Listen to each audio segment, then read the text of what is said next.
محمد خير الورى من جاءنا مباشرا شوقي للخير لبشري الياسمي إلياتوهاري المصطفى من مندوري أطهير المندوري يزداد شوقي كلما أيندرك بنيا ماما. أعوذ بالله من الشيطان الرجيم. بسم الله الرحمن الرحيم. اللهم صل على محمد وعلى آل محمد كما صليت على إبراهيم وعلى آل إبراهيم وبارك على محمد وعلى آل محمد كما باركت على إبراهيم وعلى آل إبراهيم في العالمين إنك حميد مجيد. وبعد السلام عليكم ورحمة الله تعالى وبركاته. السلام عليكم الله سبحانه وتعالى في كبشتان تورما bara min damina to flambe amba damina Allah subhanahu wa ta'ala to barkamai kanga jonya jira alala ka alaka alaya jira ala kan zame alala kanga bara damina Allah to barkamai ala bi faranga namoro la misalka alakrabaka sallallahu alaihi wa sallam qur'ani nasula Allah subhanahu wa ta'ala ya nyamaruya ko ali ala nakamela ko bisalka alakrabaka ko mu'min munun darale alaka alayala nandara alakrabaka kirera andara sayala andara saka kununa ko anga solka alakrabaka o yamar sanuma labatul kama am salika alakrabaka ana bona sanmum ana ka sahaba bele baw namoro la mu'minu ambi folidi al-salamu chema ana musumama ikhwan al-muslimin mbalma al-salamu ittaqullaha fima amar wantahu amma anhu naha wa zajar. Assalamu alaykum ngaje anga sira Allah subhanahu wa ta'ala ni ala ko ngaminga ayto anga zeko ke akelila Allah subhanahu wa ta'ala ko ngaminto ayto anga zeko ke atolila jin anillah harakunanja abi sorone nde wa alamu annana bi idnillahi ta'ala assalamu wa bafaka don sangani Allah subhanahu wa ta'ala ka jin hukumu kono qadna fawqa al-minbari fil jalsati 19 yazikle minbaru 120 am demeñi Allah subhanahu wa ta'ala fa alakandeme نسأل العلي القدير أن يجعلنا من الذين يستمعون القول فيتبعون أحسنه أم ستكي مسدلي الله سبحانه وتعالى كان فرج جمكلوكا جمكلو منو بمالا نيومان لامي وبتكو على نيومانا أولئك الذين هداهم الله وأولئك هم أولو الألباب أولو دي جمكلو يا الله سبحانه وتعالى يمنون كنا أولو دي حكلتكو عباد الله الله سبحانه وتعالى كجون انتبهوا معي في هذا العمل ما في أكا حكلو دايلسا أيوة كبارين جت من أنفه لأنني يميني الله سبحانه وتعالى كدين فامون يوما أراكو دين أنا مع السلام وما قال صاحب مصباح الفقيه ني كتابو نفا مباي أيوة كتابو مني أتيجي بعجرا أنا كافو فيكو كلام تغوازاي فيكو كلام دي كلام يرد دمنا يروي ني ماما كو بي كلانا ibada mena feku kana de la misbahul faqih tigi ko al umru an tahsil kulli ilmin yaqsuru ko doni ma shit sega bele jele kafo ishi kono ko shi kundala suryambe kabo oma fabda bil ahammi ni ma ko be kalana ni ba feka damene op ma damene yorola yoromi ma ka bele jele ka nga hamini yoromi vanga ka bo ka tame abele jele ka ma ka ngi chesri saya kana do ini yoromi je telia ka damene wala ko wazalika al fiqh ko de fiqhu kala de folo ye maga nga giringa shimima la anna minhu ma laysa yusaghna bi halin anhu ko fembe fiqhu kalana ma shit sega kare ka bo ma ni la halash doy sira shitala chugo shitala ika Allah subhanahu wa ta'ala bato chugo nyumana ika dine ka dine kenemani ka sorita fiqhu shidon alimu muhaqqiq ko kuma koroyo de kada mo ngali anna aywa faqida shay'i la yu'tihi femin tife itse ko di mama ne fembe mo fe de bisa ka di mama fe ku koro de ko dine famuya de bi kon baranye o kuma ni wulla ka joka baraka Allah subhanahu wa ta'ala yi o bara mi ben sababa ma aslamu bela jele ki hakil tunna nen ngira fe ku kala joroy o kuma mba don ko chokoroba ne musokoroba aywa dem seni ma koro bela jele kat ngi nyeshi fe ku kala ma jaku ya bledo o de la anga dine do ndakundo folo wahalibi ayto nga hagil toanyere la namba fe dine ndakene ka to ambulo dine ndo ndaye bulungona kalande donda e fekku kalande qur'anin nasu kalani ko fe ma islamu ni ñi aywa o kalamlode dayalale ay amidu ko ñini afa akande men du ko yi bara ngato sena akaka ibtigha li wajhi llahi azza wa jal allah subhanahu wa ta'ala ñeda ñini jati kama anya kitabul akhdari damene ambe kitabut taharati la sanya bundala kerngara li yana seliji kono insha allah ta'ala ni wala dañ hatta ana tatimma li dars sabiqi halibi wala da temene dafala dodu amina kumaye seliji tienvem femme bi seliji tieni makak ngi hakili to ala nayi soro avec sababu ki ka seliji tien bi kuma famba bina boli oka allah subhanahu wa ta'ala ka foto ko nyuma no yama am mentlo nyuma ala ko di ana balma al-salam bela jelema qala al-muallif rahimahullahu ta'ala alaka getura al akhdar tiki apmana wal kalam ala nawaqid al-wudu'i aka kuma bina boli seliji tienvenga لما تكلم على الوضوء كلاما حسنا بل ما كان بل ما مسوك ما من على كجترة ناب من السلجي كاي من يوم هو والصنبطة استنباطا جيدا أي قرآن أيو كونبو أيوة كحديث أو كونبو تكون يومنا من الآية القرآنية المحكمة والأحاديث النبوية الصحيحة أي تلك آية منونا آية محكمة أرسمي الشريعة كتب من آية منونا القرآن إكادونغا فكو أنغو شيوخو تفويتا في المتشابهات على يدلني سنيا كبوما kuka bigi sanya ka bwama uka makan mutashabihatu la dama kullu min indi rabbina abena naka bwanda ba mayoro on le manedo na belejele ngako kiti bi mine aya muhkama udela daftar ti kele ko kaka kitu mine ola kaka kitu mine hatsa kenema nasula wa atabil wudu'i ala akmal wajhin wa atam anana siljiye ka dakenye anana nayi na chogo minga ira ya donc alhamdulillahi rabbil alamin ni tineni yemi vo bamanye ko la adombala je ya fo ya donc ko lakhdar tigi be silji shido aya wala chukomina amba donga fa ko ni alaka getura alhamdulillah rabbil alamin be dine jidon ni mayi ni ndiga minen sigata la ibse alama ni yemi vuye selji la ni yo kala ko shidon ni ye selji tay ka selji be ben alaka baka selji sika foita ola jadahu allah anna khaira allah subhanahu wa ta'ala kana sar khaira la mamina natla la obarala shar'a yatakallamu ala nawaqid alwudu'i sisangoni aduna abaka kuma selji chenvenga ihtirazan min hayra kolashi kosoka ba selji chenvenga لنعبد الله على وضوء حسن الكرب من دون بارا غوري مني جانغا الله سبحانه وتعالى باتو سلجي نيومانغا حيث ربنا طيب لا يقبل الا طيبا كدام مونغا مسامي اوندا وي مسا سنماني اتا فويفه فنزانما يقول رحمه الله تعالى alaka getura Allah dartigi akko akap makana itlo majo nawaqid alwudu' ahdathun wa dhi bawlun wa gha'itun wa rihun wa madhi ko seli chevem ko aywa ahdathun ko sofew wa dhi ni ma sofew don bawlun ko bawli ya doye wa gha'itun nyamanata fana adoye wa rihun finfli adoye wa madhi fana boli adoye akele ngele bina nyefo ye foto ko nyumana insha Allah ta'ala ibina famu alaka famu no yama wadiyun wa asbabun bi nawmin haqula sukrun wa ighma'un junun musjala ko wadiyu fana jiye mimbi bobun handama dela ko fana seli chevon doy wa asbabu ko sababu ya daw bina bun handama dema no sababu no nani ma mbalma kay mbalma muso ki ka don ki ka seli chena bi nawmin haqula ko sababu doy suno ko girimay sukru adoy aywa sakharul ni hakli datugura wa ighma'u adoy kiriye halibi ni hagli tara jununun musjala adoy falla nona yabbe la halaya kon manana yima allah kana ceje ko fora ko ayo faymine akunda la surnyanawo akunda la jeyanawo akketugo kera ketugo ye o bisalite wa qiblatun wa lamsun in bihi qasad lazatan aw wajadaha la in faqad ko ayo sumusumuni aslamata ka furmuso mena ka sumusumu wa lamsu alsalamata ka furmuso ki bolo da farika in bihi qasad lazata na ya daba kama ka damu kergarani ay maana ya damu de nyini ya daba kama ka saka damu soro aw wajadaha wal ma ya damu soro fet tenda ma ka sori manyini isigile ifurumso na sigi kerefe farkolo semena nyona ya farkolo magaya jatemene ya damu soro afe ka sori manyini seli chena la in faqad ningonde imma damu nyini wa yire ma soro hal na soro allah halaya nanima aywa seli ti cheni oyi ninye aywa seli chevenye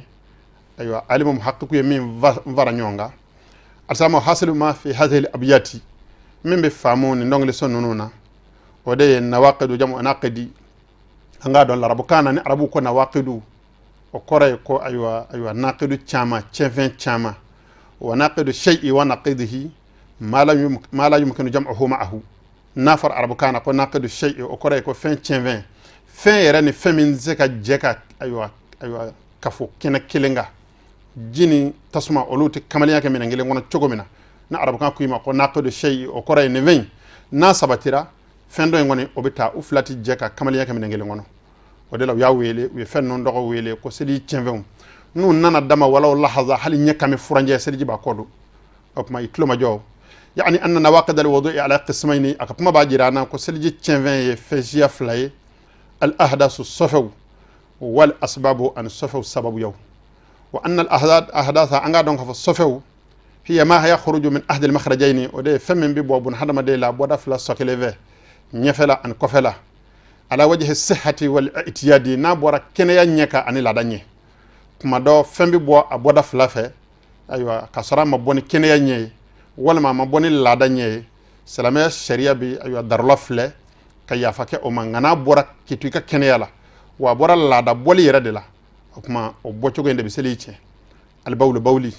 ولا غائت انا غاي ايوا نيمانتا والريح ان فينفلي والمذيو ان مذيو والوديو ان وديو والأسباب أي سبب منوفو هي الإغماء وكود كري والسكر أن ساكرولي والجنون أنفا والجميع ما يستر ويزيل الأقل أن فموفي نابي حكلي داتكو كا أيوة حكلي كودو وكذلك قبلة سمسمني بو تشوكولا واللمس المرأة أنا مسمى ساليا لي بقصد لذتي ندامو كرنغرالي كداباك ما كدامو نيني أو وجودها بدون قصدي ولما ياسرو كاسرلا إيمانيني وكذلك مس الذكر بباطن الكف ذكر مساليا لفنا تشكا تشيا مساليا نات تك فرص سكنناي او بباطن الاصابع ولا من بلغونو زكنناي بدون حائل كسر فند اونيونجه برهنا بدي الله سبحانه وتعالى كدالي تشوغلا تك تلالي دو فلاي نبي ويله كو تك سكو كوننا كامنه يا كان بلغوني نونا او بي ويله كو بلغونو غonna نفلا ففه مناسي ايوا اللي بوما ايوا تشلا كسر لا فينيته ونيونجه وبسليتike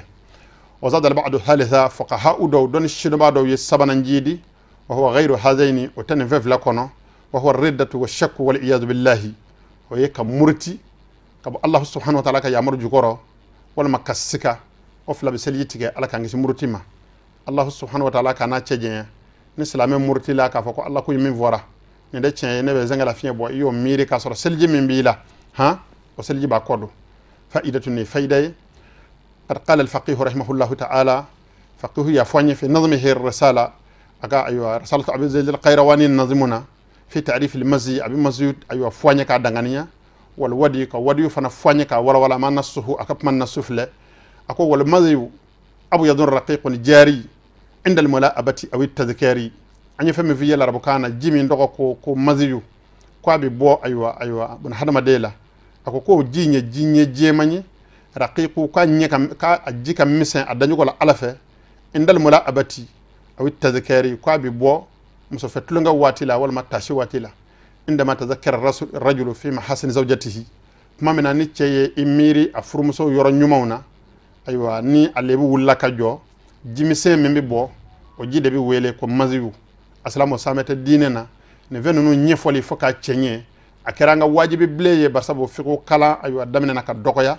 aywa akuma famu damina naka aywa geleya fanye ka fo to nyumana fo to la mi ni belejele ba famu mi ye dokala ani mema foy kala belejele kan fasoro wala dayna ngala yini wede lillazatin wa man azi ko bi bop mamina ni yedam soro yira kuna ni zakar wulaka jo wal wadi ma abyad khasirun talal baul alama ko wadi fambi wele ko wadi jimbi wele ko wadi nabi bobun hadama dela ma ko e jiye abo yadu a jinye jeme khasiru a jikkolo ka giri talal bawla alama ko be bo bawlin no goni de fe bawli bole ka ban yoroni mina jimbe furuki ka bo a jikkolo ka giri a nyejeledo ko de be wele ko wadiyu ma wadiyu ani mazuwi ani bawlu ana raitu nonum belejele la hala yawye fewnye munum be bobon hadama de la na bora bole be seli de tien ngati fenwere nyini feble seli ko rataliko الإسال بالأدلة دلو تقولي أيوة فقيه كمكانا أيوة قوله أن الحدث من نواقض الوضوء أكافواني كافكو حدثو كو يسلي تشنفني aywa akadalu ye Allah subhanahu wa ta'ala ka pamakan Qur'an na suratul ma'idah tala aya woro Allah subhanahu wa ta'ala ko awja ahadun minkum min al-gha'iti naw donna na ka banya mana ta'ala apma mba donga fo ko hadasu abisal jicce Allah subhanahu wa ta'ala ya ga'itu jate aywa seli chevon doy ga'itu jatele do envers hadasu doy wala ga'itu kinayatun an qada'il hajati nafar fuqa'ahu fa arab kan lughala ko ga'itu aywa kinaya do de do kuma dabirle do de do min be kam mako nyina bo nyefo min bawlen wa ga'iti aywa salamata alayhi suturala ibta mako nyina bo min nyegen kono o togo de bi wele ko ga'itu wa ghayru dhalika mimma yakhruju min ahad al-makhrajayn afin vla aywa min bi bo da fla sokele ve aywa bawlu wal magaitu non bele jele bi wele ko hadasu non bele jele bole bi seljici wa qad qala sallallahu alayhi wa sallam alkrabako kishinma alkrabama la yaqbalu Allahu salatu ahadikum idha ahdatha hatta yatawadda anim hun mandew aw dola kele ngasel timmine aywa natiki lama sofeyara faka seljita kasraka seli al-Bukhari imam Bukhari yen lakali warrihu naw'un min al-hadasi fi fili fana fuka ha uyo jate sofen non ya doyele hadith abi hurairah radhiyallahu anhu kada imam abu hurairah ka hadisaka Allah subhanahu wa ta'ala ka jen ka bo imam abu hurairah ma hina sa'alahu rajulun min hadra mauta dugu dobe ko hadra mauta o cedon nana abu hurairah ma dodola kana nyini nga dine masala la o do ya nyini nga nyini ngali munona nyini ngali dokunye ko aywa ya abu hurairah ko na'am ko yala mal hadasu sofay munyi abu hurairah ya jabi ko fosa on wadaratu finya sumale wala finya manga bota Bukhari yin lakali Muslim yin lakali aslamu imam abu hurairah kan ndakuriyan flay fihi ibaratun lil mu'tabirin wa tadhkiratun lil dhakirin tashiba la miri bawi ni anya yebbi anga tele doni baw wala doni ba bamunun temena ala ya sere jomunun temena ni islamiyya diina yara jome oluka kitabu de kabbi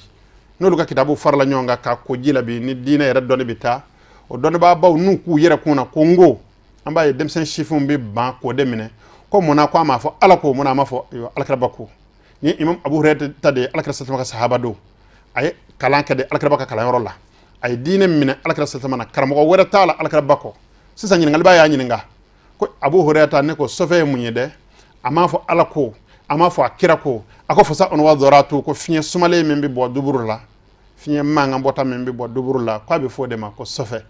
akuma abu hurairah ka puma nya jirana ka fa ko finya fili aywa ko sofe u dodo abu hurairah ka puma ya jirana mbalma kay mbalma muso to anga tuku chogorbaw la anga doni chogorbaw ka puma kamene nango chogorbaw anga ma doni chogorbaw de ma wala ma urase khonaw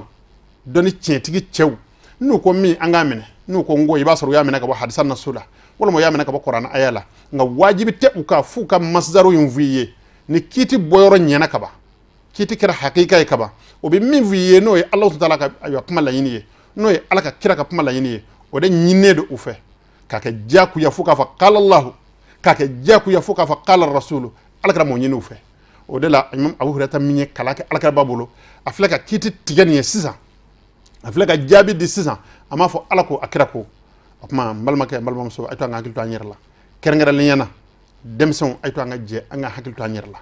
ayto nga janga sabali dusu bele bañ foka teme ala na kira ka yamaruka foka teme don ka yamaruka ayto nga dobo ula Allah subhanahu wa ta'ala soroka sorote ala ka hakil nyimande ama ala ko kaka ala kama al-Bukhari wa Muslim imam Bukhari hadsan lakali Muslim ya lakali wa dalilu kawni al-asbab min nawaqid al-wudu'i sababu yow keli seli cheve ondoy o dallu كالنوم الثقيل بخلاف الخفيف ينافس سنقو جريما سنقو فيما سندالا للأحاديث الآتية ودلوا يا حديثة ويا حديثة من أيوة نطفله منها حديث علي كرم الله وجهه على كجترك حديثة يا دوي إمام علي الله سبحانه وتعالى يا نيدا بني كبفلان فيما قال رسول الله صلى الله عليه وسلم علي بن أبي طالب كوك على كربا يعفو عليه كو العين وكاء السهي فمن نام فليتوضأ كو نيدا ko de sigila mugo fulani nyonje farkolo yorambe wele la rabukana ko duburu nangama ko kofela ko nyeda de o dasiri juruye ko faman nama ni mamin zunana fali yatawadda akwati ka sunako o ko katika seljita o ko ray jumenyi ni nyeda tugura kofela be dayele o ko bisaka to sunana fiye bi buila ka sarita kalama o yorobbe ni sunako nana yoromina ko sunako giriyara se yo sunako ngiriyale la halya do bisaka na yimami mi ka selji tien ha khurujan min ash-shakki bolila sikala don bo yes no goyra de jate seli chevoni ka soro usrame de fiye de kanan nakika seli chen ira kunyinema assalamu alaka hakili nyumande amma Allah subhanahu wa ta'ala ko kaka alaya kama rawahu ibn majah imam ibn majah ni lakali wa abu daud imam abu daud fana ni lakali hadha idha taqula nawmu ngani la halaya ngoni ni sonoko giriyara sawa'un tala aw qasur aywa sonoko kundala jena wa akundala surnyana wa dunal khafifi nga sonoko fiyema konte sonoko fiyema yi imanyine iyera ko ka damateme aywa ijambe iyera la ni ma kuma ni fay ba famu kolosi bi bole be wurdi la ngebe ka jingo o matlayla walma aywa isigi mesigi tugumina ima yela makabbe walma imadda ab fode mako sonoko fiyema li hadith anas radiyallahu anhu kada hanasuka aywa hadisa ka jirana sonoko chef lay anasuka hadisa aywa ojira anasuka hadisa la rawatu yalla kali ko kana ashabu rasulillahi sallallahu alaihi wasallam ko alakrabaka sahaba kungera yantadhiruna aywa isha'a kubi safu selin yanafle al akhira min aywa wati lamay hatta yakhfaqa ru'usuhum fu kungolo bisonoko thumma yusalluna wa la yatawadda'un o bilabaka wulika seli alakrabaka ko fe oti seli kurata rawahu tirmizi wa abu daud imam abu daudin lakali ani tirmizi ne ba jirana ku yusonoko minga sonoko de magiriya o kama o bijji ngondoni minge ne alakra sallallahu alaihi wasallam nana o bi wulika tu alakra ban no fe aywa ka seli ka soro masali kurakuraya wallafdhu minhu كل من قال ناي أبورا أيوة أبو داود الله وكذلك حديث ابن عباس رضي الله عنه عبد الله بن عباس كحديث فناي أدلوا قال رسول الله صلى الله عليه وسلم عبد الله بن عباس كوكو على كربا يافو ليس على من نام ساجدا وضوء كون ما من ديتر لي سلجلا ني سنغرا كيتو تندر لا كو سليتا تيكا حتى يتجع فاتك لما كي يلما كيدا فإنه إذا اتجع ما من ناتك لما يلما كيدا السرخة مفاصله أيوة أتوكو كون بمكايا farkolo be labla o kuma na sa sonogo be ke sonogo girimaye femse ka boala fiye filila kasar ama boa kalama rawahu ahmad imam ahmadin lakali wa abu dawud imam abu dawudin lakali wa tirmizi imam tirmizi fanan lakali wa amma kawna zawal al aql bil ighma'i was sukr wal junun min nawaqid al wudu kidabti ka fwani ko hagli wilili kiri sakharuli fashiya belejele ko e seli chevewni la anha sitarun wa zawalun lil aqli kadam munga fenunu nye datugulde kana hakiliye كنوم الثقيل إنفا الصنغ جريما بحقل الداتوكو تشوكمنا التي نص عليه الشارع الحكيم محمد المصطفى صلى الله عليه وسلم أن شريعتك على كربا أي نص كمينغا على أنه ينقض الوضوء كفكا بسليتي لذلك اتفقت كلمة العلماء فيه ودل علماء دون الشدم وقف مكان كرا كلني على مفلا فالا وأما كون القبلة ولمس المرأة من وجوه من نواقض الوضوء سلجي تشافونا قبلته مسو سمسمني والمكي بولدا مسفر كلوكا او كلي سل او جاتلي سلي تشافونا مع وجود اللذة ككفو دام سرلما بقصد او بغير قصد يا دبا كما والما دبا كما ودلوا ابن عمر عبد الله بن عمر كحديث رضي الله عنه على كجين كبو عبد الله بن عمر ما كما جاء في الموطأ إنفو مالك بن أنس أدسين سما كان ناي موطأ فننا وقبلة الرجل عبد الله بن عمر كوكوتشا سمسمني امرأته أفرمسولا وجسه بيده يعني أكاب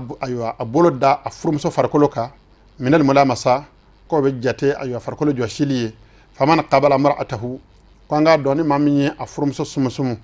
أو جسها والما يبولد أفركولوكا فعليه الوضوء كسلجي واجبيرا وتجلا ماكا مالك لك في الموطأ موتوكنو والقوله عز وجل أدلوا ده الله سبحانه وتعالى كما كان القرآن نسولا أو لا مستم النساء الله سبحانه وتعالى كجون ناي مسوفنا مساليا سلجي تلي كرا أما واجبي نلا حلا ينونو سيسانوني أسابتريه كادونغا فو لخدرتي كبما أي فين بويدا مبوادا إيه كافكون فين بسلجي تاني فنا باتشين ما أتى به من تلقاء نفسه أما ناي كبو أي ركون يرى بل من نص الكتاب ونص الأحاديث الصحيحة أننا كبو قرآننا يدارو كنا سا أننا كبو حرسا كلمونا يدارو لا أكما لخدر كلام بو سامون يادون كو بتشينكا بي وبتشينكا شيني كونغو أكما بتشينكا يادو فانا كل لخدر تجي مين كتاب الأخدر يدلا يادون كدون جتورا دو قرآن الشدم بادو حديثه الشدم بادو أكما مين يندو إفه إكا سباليسا إكا فركانا موكا إكا سباليسا إكا سوسالي باين دابلا إكا مانغام باين دابلا حتى يساويا كلمة المسلمين فسلامو كمكان ككلني ويتحد وجهتهم سلامو نيشين ككلني ويتحقق فينا aywa qaulullahi subhanahu wa ta'ala fa Allah subhanahu wa ta'ala ka kuma kan ka hakika ya ana ko ale Allah subhanahu wa ta'ala bi mu'minu fe mu'minu munu no kera ko mina fo fara ko ko jole Allah subhanahu wa ta'ala ko nokoya alaka bana mandawni alako kaka alaya kama وعد كذلك مس الذكر بباطن الكف او بباطن الاصابع من اسباب نقد الوضوء وتشكو كيلي لا كتاب تيجي ايوا ذكر مساليا لي تشكا الليبو اني فلا مساليا ni aywa atteka fura sokono nay walma abulongono zokono nay ayo fana jate seli chevon dola ko fana be seli chen o dallu ya fe aywa hadisa mi nana nakabo aywa busratu bint safwana ma oye alaka radiyallahu anha alaka jien ka bo aywa ni sahaba musayma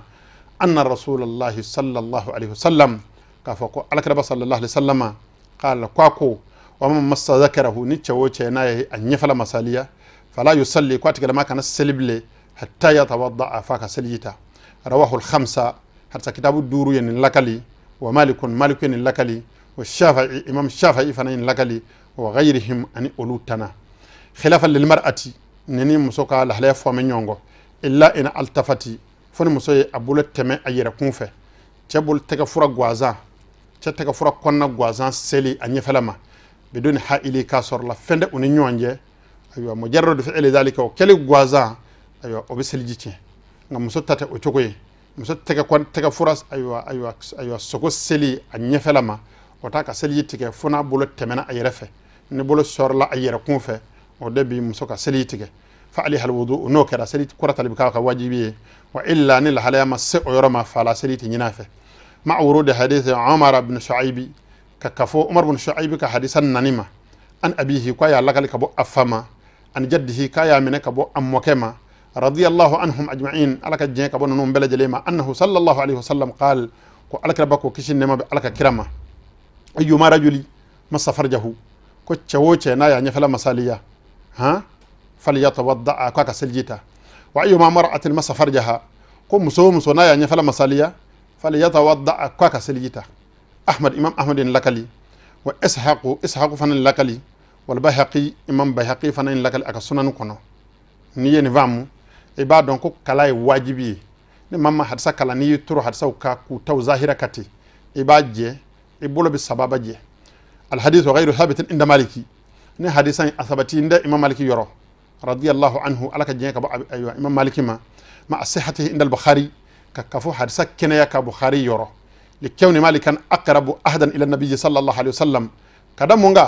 مالك بن انس تلد جراليدو على كربلا كتم بخاري تلك مالك بن انس جراليدو على كربلا صلى الله عليه وسلم قرون المزكات دون بو دودو مالك بن انس بنغنا هجره سامبي كونو انس زبا aka nyina ma ya aywa belejele kera hijra sangame flana kono wa a'lamu wa a'dalu wa adbatu min al-bukhari malik ibn anas akalame akala diriya semendiyara akad dabitiya semendiyara katama bukhari taka ibo famu mona bukhari yera ka pmaka bukhari ba fwanye ko nena bukhari be hadisa woloma nenya me ko hadisa nana ka bokar sama o fana kwa ya me ka bokar sama kwa ya me ka ba abdullah ibn umar ma kwa ya me ka ba fama ko oluku ya me aywa malik ibn anas ka sirafe malik ko ya me ka bo akarmogola ko hada silsilatu zahabi ko ni sanu joroga de ko fireke do nyorotala kadam munga ni malik ibn anas ki mango o de ngoye ni malik ibn anas ki makko ala ko o ala ka pmay na ko makko ala rabbako sallallahu alaihi wasallam o ala rabbaka pmay imam bukhari yep ba de si goshi ne kuma kan inde abeni vo aka kitabula abi maliku ka ladriya sabati abi maliku ka dabitiya sabati abi maliku ka ladriya sabati abi maliku ka hafiziya sabati nene va mona amba donga fo ko ja imam bukhari karamo de imam maliku ye no nyamina demsa ma fa ka seki ka fo uye o ka famu imam bukhari ka pmanka bengara kabi ne bukhari hadisa sabatira aywa ajatele do sahahu nyamai ni aywa hadisa sabatira bukhari la abi min barabi kenaye ngam maliku na anas na ka kala nonte ni bukhari ka pmanka ne maliku ka pmanka for nyongo anyine do maliku na asin na ka kala nonve maliku ka kala nonve ka imam malik ka pmanka deta ناخذ بالمذهب او من كان مذهبي ونترك غيره فمن مذهب التني امبوتي ولا يعد ذلك تركا بكلام الرسول صلى الله عليه وسلم وتجتي الكربك مبللي واخذ كلام مالك رحمه الله تعالى كافوكاني الك كراك مبلك امام مالك تاتا اتجتوي كما يراه المقتصرون اناف مامن غوندا لا سورنيامه كلانا اوليا فام تشوغومينا بل هو عين الاخذ بفهم أوثق وأصح من هذا النص ويف منني دي منني جاتي دي نفهمو نيوماني فهمو من نادا غنيا سبتيرا أكنيا سبتيرا كتمني النص ينغا وذلك هو العلم أفود مكو كلا نيامي كلا كجلة نندو نصو فرنيونغا تشوكو نصو نتشوكو دوني نصو سبتي تشوكو كانيني كادون السبتي مي ko tuku ya bi fodi mako kala nada Allah subhanahu wa ta'ala manapma obemene alkaba sallallahu alaihi wasallam manapma obemene nga amine tuku ya afode ma ko kala apmane mami ngunda la kasur ola ni mami ndishi ferende ola kake mo kallidu yo ka don ba tegamene o yika japu ya blede apma ambo nyene assalamu fe ayto anga je anga fara nyonga anga nyishi feku kalama anga kitu boyro shidon anga kiti kelengele beleje le nyedo nanye kiti kilingele blejele nyedo ne kofe na Allah subhanahu wa ta'ala fon siri ana maka shiku na la jenya ka cesiri di amma am soro ka ngwa da doni toka ka qur'ana nyini ka shidon ka tafsiru nyini ku shidon ka hadisa nyini ku shidon ka islamiyya sharia la seli nyina fo fem ko ilmul usuli ka nyini ka shidon o kumana watimina ni o sabatira na Allah subhanahu wa ta'ala ni ro fitini ndama o doni sanumana o kumade la am se ka don bo ka dalu boyroye ngaki sigileto lat aywa tumayizu bayna yaminika wa yasarika eti numa mbolo ni kini mbolo donga bonyona ki sigileto la halayala etsaka letri nyuma zabe la rabukana ki sigileto la halayala kasoroka radduka ala maliki maliku bin anasaka imam darul hijrati subhanallahi ibo ken dala ne jumenyi ki tuko foyte ola ni ne vamuna amidu ko ke alaka famu ko nyuma de amma Allah subhanahu wa ta'ala ka hagil nyuma de amma ne ne vamuna ni minene de wajibi bleye arsalama chamana muso mafe ka barakene ninye fo dine ka seki kishi mine kono fo dine ka seki ben kiliya mine kono fo dine ka seki bunya mine kono ya rabbi sebe alaya alaka kaka alaya kama alako ka alaka baraka kama alako ke singalo bayin la horma kama alaka dine zeki o min zanuma kono barakallahu li wa lakum fil qur'anil azim wa fi hadith nabiyhi al karim innahu huwas samiul alim subhana rabbika rabbil izzati amma yasifun wassalamun alal mursalin walhamdulillahi rabbil alamin محمد خير الورى من جاءنا مباشرا شوقي للخير لبشر الياسمي لليطهر المصطفى من منظر الطاهر المنظر يزداد شوقي كلما أيان دراكو بنيا ماما